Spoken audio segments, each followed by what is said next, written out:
시청자 여러분 안녕하세요. 자유평화통일 TV의 통일톡입니다. 오늘은 비상계엄에서 시작된 윤석열 대통령 탄핵과 더불어민주당 이재명 대표의 사법 처리 문제의 형평성을 두고 정치권뿐만 아니라 국민들이 양분되어 거의 내전 상태인 현재의 난국을 해결할 좋은 칼럼을 소개해 드리려고 합니다. 칼럼은 1월 21일 한국 NGO신문에 게재된 대한민국을 살리기 위한 대국민 긴급제안, 헌재 윤석열 탄핵 심판 결정일과 대법원 이재명 선거법 위반 선고일을 같은 날로 하자입니다. 그럼 바로 낭독해 드리겠습니다. 1월 19일 새벽 헌정사 최초 현직 대통령이 구속되었다. 지금 국가와 후손의 미래를 조금이라도 생각하는 개념 있는 국민이라면 이 혼란 전국에서 제대로 잠을 못 이룰 것이다. 우리는 정말 어설픈 비상계엄을 시행한 계엄 세력 및 여당과 호시탐탐 정권 붕괴만을 노려왔던 야당의 이전 투구 상황만 바라보며 실망과 깊은 좌절의 늪에서 방황하고 있다. 현재의 전국은 20대 대선 이후부터 야당과 좌파가 역대 가장 적은 표차인 0.73%, 24만 7,077표를 주장하며 보수 정권 붕괴 대통령 탄핵을 위해 쳐놓은 끈질긴 공세 올무의 어리석은 웰빙 집권. 보수 여당이 스스로 걸려든 결과이리라. 문재인 정부 시절부터 시작된 계엄 노래는 정권이 바뀌어도 제발 계엄을 시행해 달라는 듯이 계속되었다. 이에 멍청한 웰빙 집권 세력은 그 유인책에 말려 어설픈 비상계엄을 시행한 것이다. 어설픈 비상계엄이란 계엄의 적법성을 말하는 것이 아니다. 왜? 무엇을 위한 계엄인가 라는 근본적인 목적의 적합성에 관한 것이다. 지금까지 밝혀진 계엄 주도 세력은 김용현 전 국방부 장관을 중심으로 한 극히 일부 현역과 예비역 장군, 장교들이다. 이들은 적어도 30년 이상 군에 복무했던 군사학의 전문가들이다. 군 전술 용어에 임무변수라는 것이 있다. 이는 문제를 평가하고 해결하기 위한 필수 고려 요소들을 의미한다. 임무, 적, 지역 및 기상, 가용부대. 가용시간, 민간 고려 요소의 앞글자를 딴 것이다.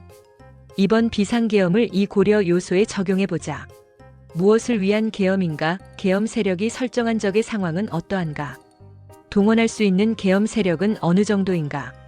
계엄 세력이 판단한 정무적 시기는 어떤가? 계엄을 지지할 국민 정서는 어떤가 등이다.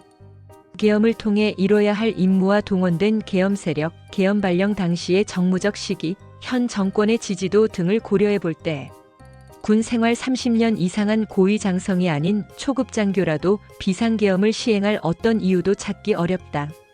따라서 정말 정권의 성공과 대통령께 진정한 충성을 다하는 자들이었다면 설령 대통령이 계엄 계획 및 시행을 지시해도 목숨 걸고 막아야 했던 어설픈 비상계엄 해프닝이라고 할 수밖에 없다. 이러한 해프닝으로 인해 지금의 대한민국은 여야, 보수 진보, 좌우 간의 내전이 정점에 달해 있다. 아마 치안이 불안한 남미 어느 국가들이었다면 총격전과 폭력이 난무할 것이다. 지금의 두 진영이 품고 있는 속셈은 너무나 명백하다. 여당 보수 우파는 윤석열의 복귀가 안 되면 적어도 이재명의 선거법 위반, 상고심 확정 시까지 탄핵 심판 지연일 것이다.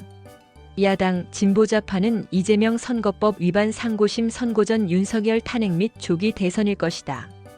여야 정치권은 여기에 온갖 편법과 방법을 동원하며 한치의 양보 없이 사생결단이다.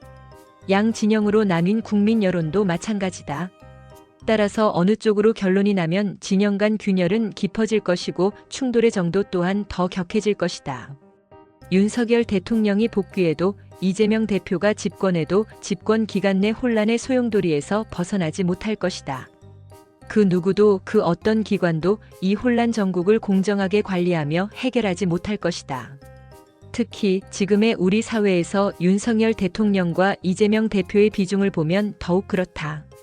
윤 대통령은 구속수감 중이지만 현직 대통령이고 보수를 대표한다.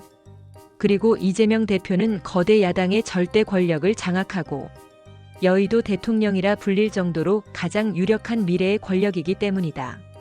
지금의 우리 민주주의는 망종의 정치인들과 권력의 주변을 배회하며 권력을 쫓는 불나방들에 의해 심각하게 망가져 있다. 오늘날 민주주의는 대의제 정당 정치로 대표되고 시행된다. 하지만 우리의 정당들은 내부에서조차 민주주의를 실행할 수 없는 회생 불가한 중병에 걸려 있다.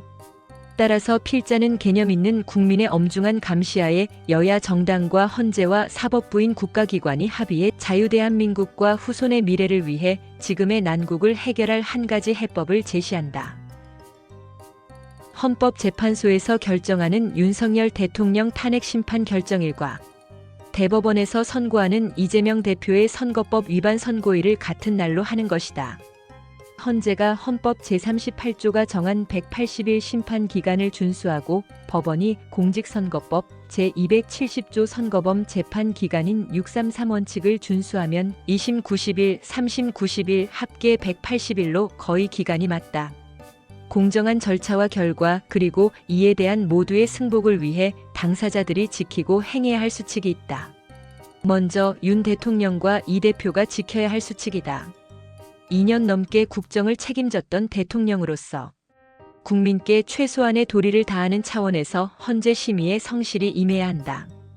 또 미래의 권력을 노리는 이 대표는 본인의 법적 문제 해결을 위해 재판에 성실히 임해야 한다.